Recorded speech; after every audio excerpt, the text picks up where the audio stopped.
I've been making the tiny village of Dingley-Dell for a little while now, and I don't know why, but these animals are starting to get a little bit cagey around me. I just want to make videos about them and every detail of their lives and post them online for tens of thousands of people to see. What's so wrong about that? But they all turn to this psychic bat for guidance. So let's make her and her psychic parlor and see if maybe she can help me too. Before we can make her, I need to make a prediction of what she's gonna look like. I'm seeing a very small bat with tiny eyes for seeing the future and big ears for listening to all of the town gossip. And huge wings that will make it impossible for her to hold any props I might make for her later in this video.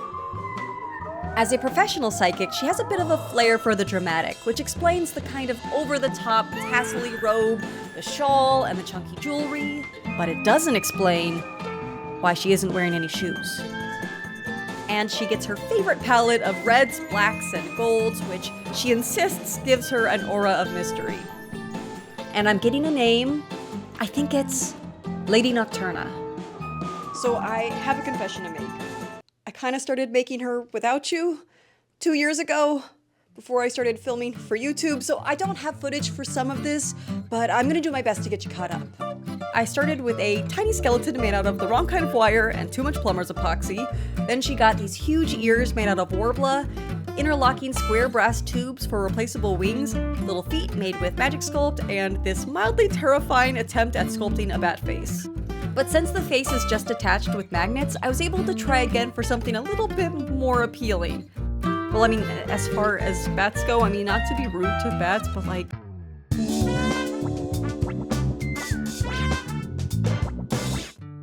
Her wings got covered in a base of foam, a coat of pantyhose, and a lick of balloon latex.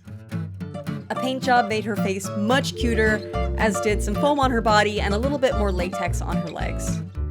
And because it was the wrong kind of wire, she broke, so I threw the whole thing in the trash. Just kidding, I cannot do this over again. I made her a little leg brace instead. Now that you're caught up, let's give her some fur. My intention was to give her some floofy neck fur, almost like she's wearing a mink stole or something like that, but my friends all thought it just looked like a wizard beard. So drop a comment and let me know if you think they're wrong about it looking like a beard, or really, really wrong about it looking like a beard. So this face is cute. It's giving like, wow, your future is so good and everybody likes you. But I feel like she should be able to express something a little bit more like, yikes. You know, just in case. So let's do something that I've been saying I'm gonna do for like 4 videos now and make her a replacement face. After making a little base with fresh magnets and plumber's epoxy, I mix up some magic sculpt and throw a big lump of the stuff on top of the base and get sculpting. I add in 2 little eye bead lumps and then rough out her expression by adding some furrowed eyebrow lumps and little Betty nose lumps. I try to frequently check the new face lumps up against the old face lumps to make sure the lumps are generally consistent. This magic sculpt stuff is great because it doesn't have to be baked in the oven to set, but it only has about an hour of working time before it gets too hard to sculpt. So there's like no time to waste, which means it's the perfect time to tell you what I know about this bat. Lady Nocturna paints herself as this mysterious and esoteric bat, but it's kind of hard to pull that off when everyone in town knows what street you grew up on, that your name is actually Patricia, and that you had an IBS flare-up and guanoed your pants in the 3rd grade. I mean, not to say anyone doubts her psychic insight. I mean, she predicted dusty old man Jenkins' death almost to the year, and no one saw that coming. And the magic sculpt has gotten pretty hard, so I guess that means I'm done. I don't know that I 100% captured her likeness. I feel like she looks a little bit more primate-y than she does batty, but maybe some paint will help? So you may be wondering how Lady Nocturna discovered that she had the gift of second sight. Well, she received her very first vision as a child, predicting that if she went to Frogbert's birthday party, she would say something embarrassing and make a complete fool of herself. And amazingly, she did. From then on, she's trusted her visions to keep herself safe from both harm and humiliation, a service that she generously provides to everyone in town, whether they've requested it or not. But there is one premonition that she's never told anyone, one that she's spent her whole life desperately trying to delay. It's that one day, everyone will finally see what a terrible bat she truly is and cast her out forever.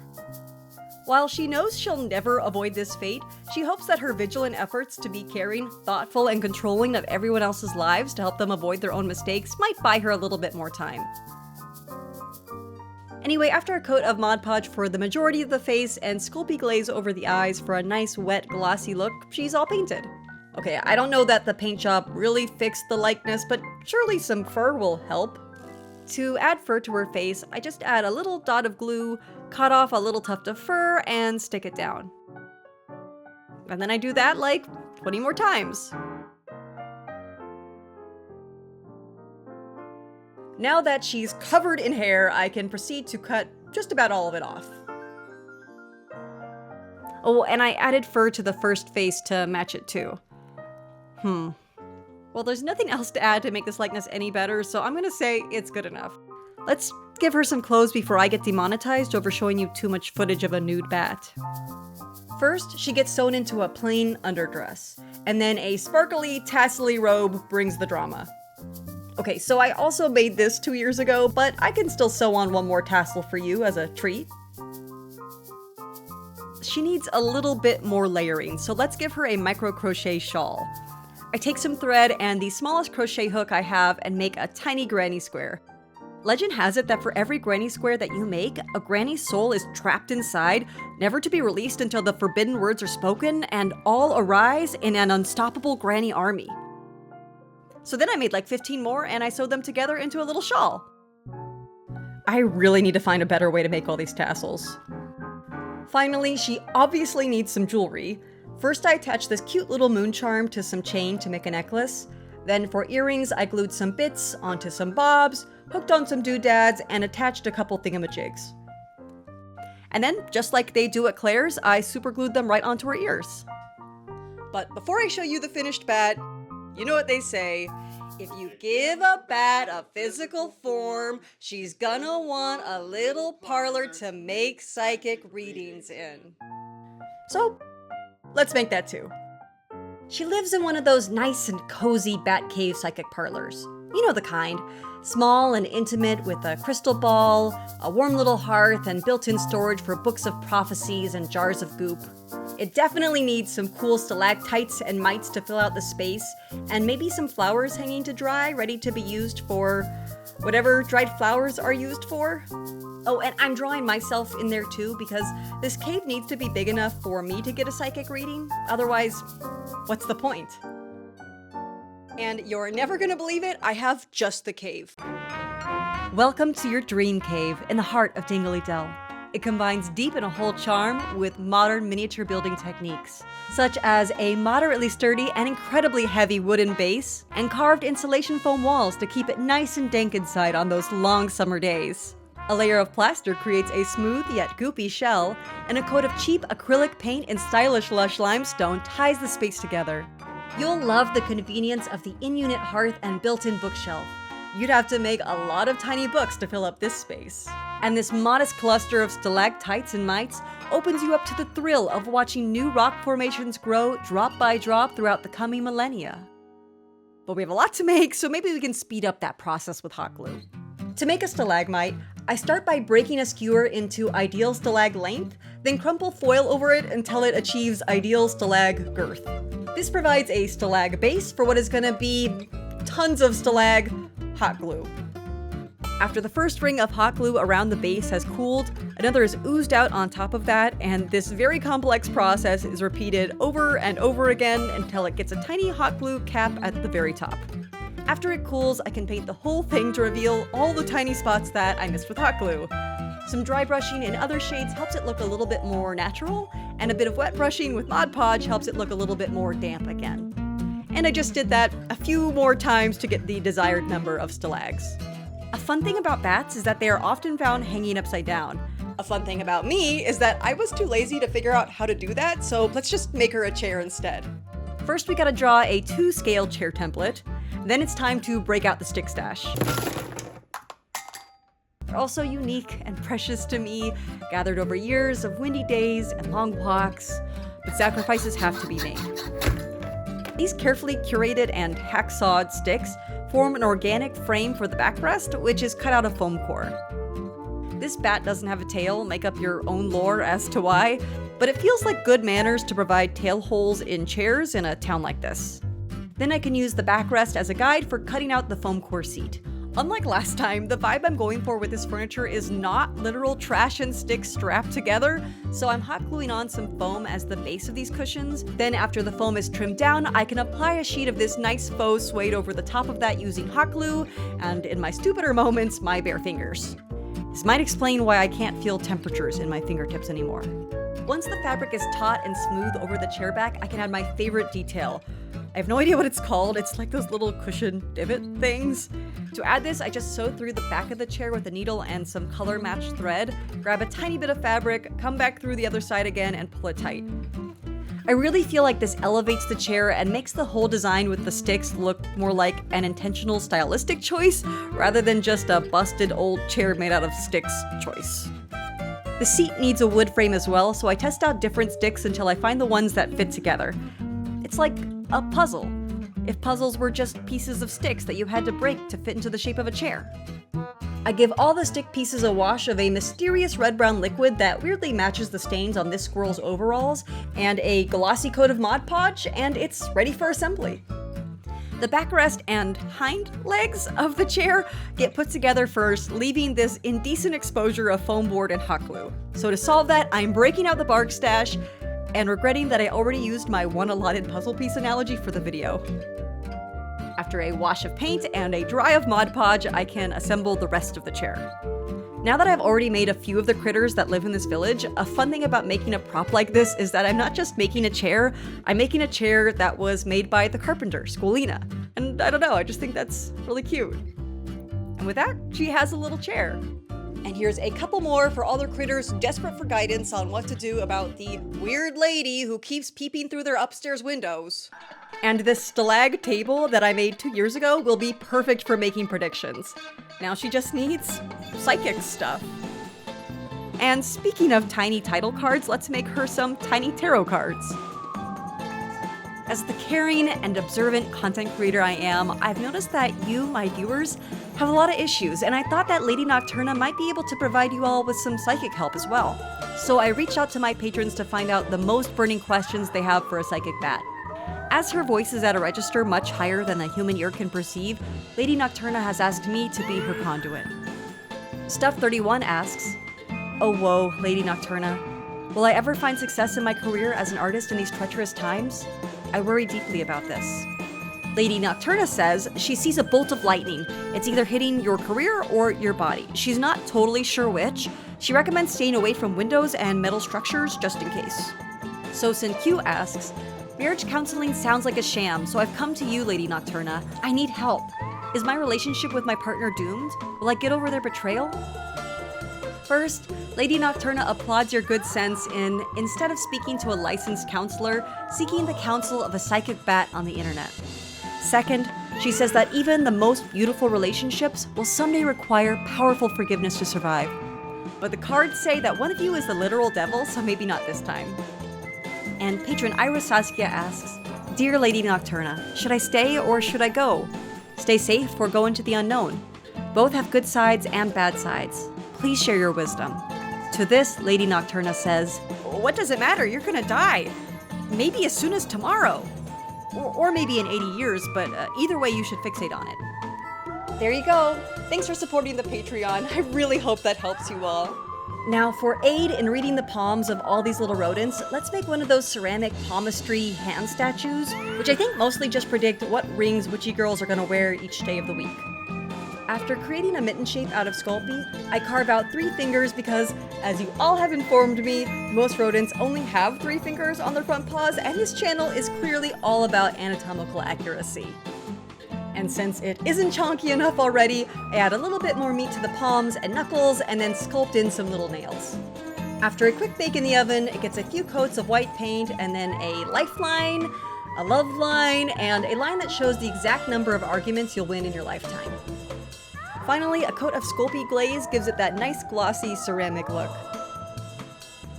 Okay, so I just wanted to make a little star chart on her wall, But then I got thinking, would they have the same star signs in Dingley Dell? Probably not, so I kind of ended up making a whole original astrological system, which is as follows. Lazies, born in the months of June, January, and May, are represented by a broken twig. They are patient, accepting, and probably taking a nap at this very moment.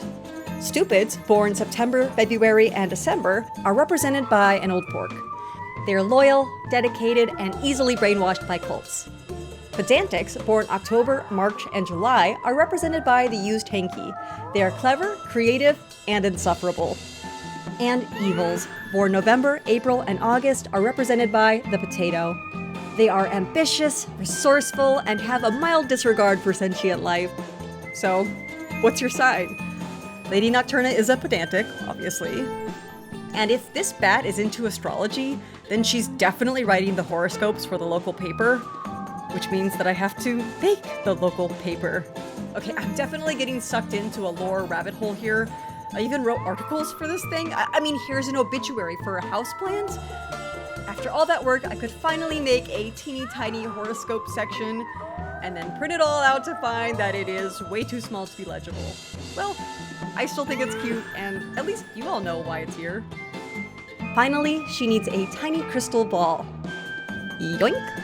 And 2 years ago, I added some little bits of beads, magic sculpt, and paint to make a more decorative stand for it. Ready for visions, which may reveal exactly who ate all the pies before last week's potluck. Now that we have all her psychic materials made, now she just needs all the other stuff.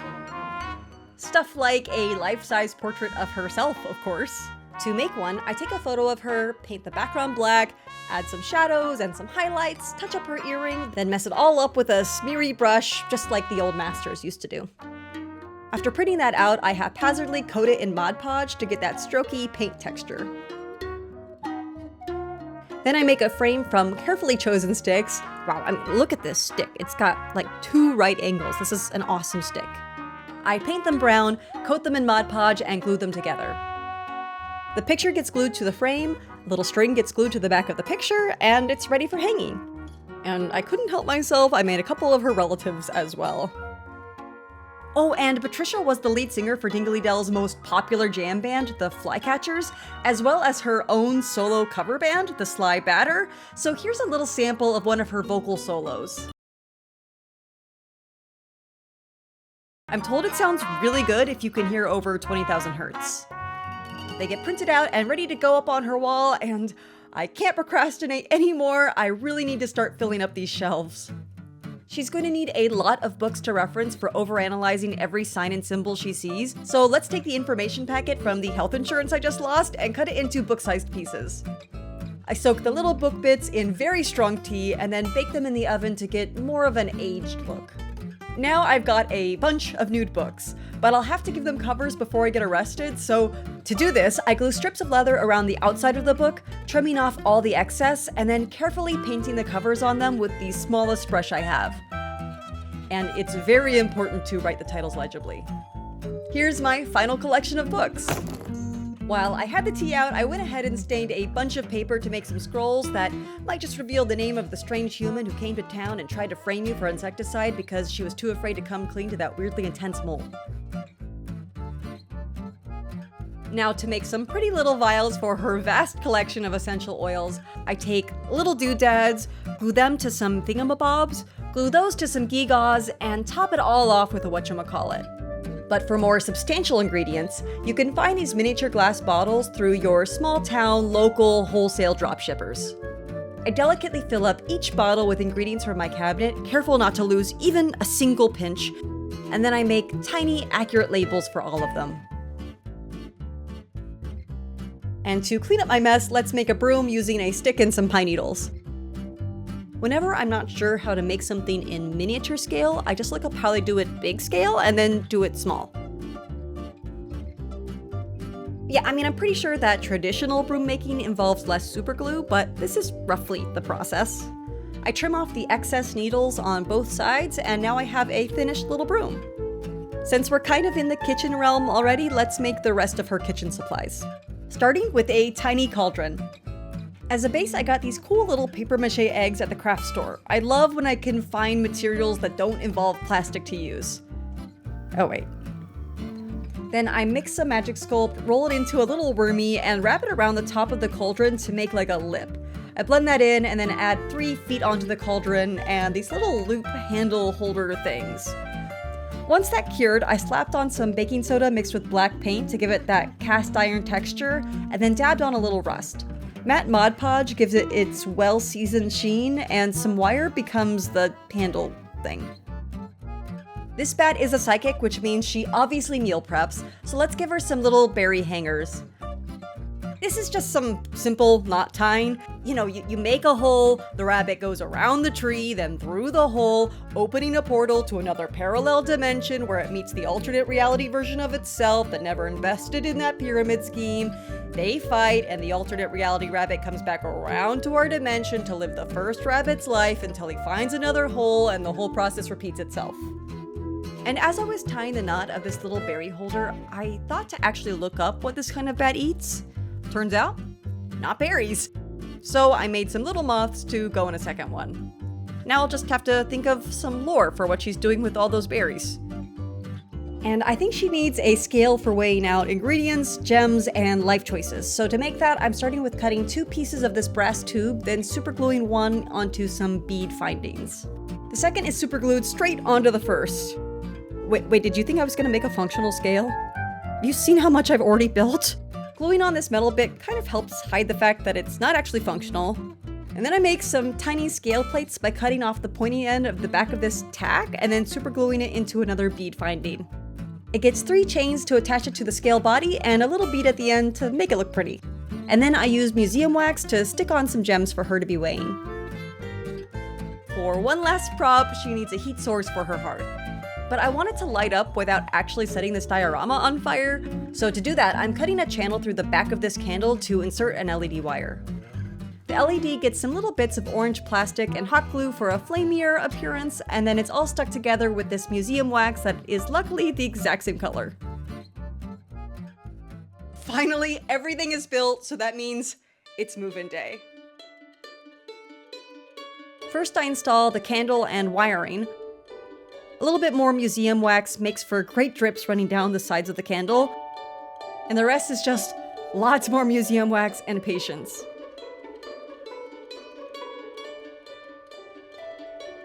And a huge thank you to my patrons for their patience and incredible support. Especially to my honorary Dingley-Dellians, Nick Ananu, Straight Up Sephiroth, Asen, Cynthia Treen Studio, Robert Harris, Windamore Atelier, Ian Howell, Figgy Starship, Jake, and Brave Little Toaster. And my newest toothbrush donors, John Gregory, Moore, Esme, Grave Dirt and Briar Thorns, Sal, Annette H. Stenberg, Liz Jessup, Whitney Hunley, So Pixie, Maggot, and A. Robin's Roost. I really can't overstate how much I appreciate you all and the support you've shown me. Oh, and I almost forgot the dried hanging flowers. This part was kind of cool because all of these flowers are from bouquets I've had hanging to dry in my apartment for years, and they all have special memories attached. Like the time when I... and then when... and of course, the time... I hope that that's something that you can really feel when you look at this diorama.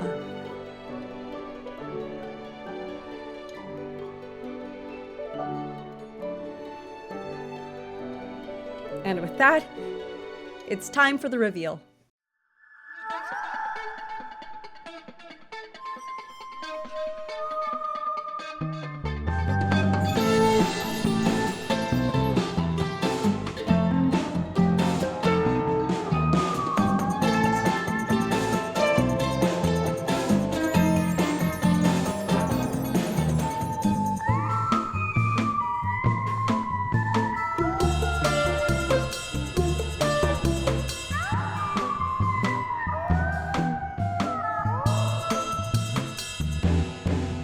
Finally, it's my chance to ask my own burning question. Lady Nocturna, what can I do to get all these critters off my back?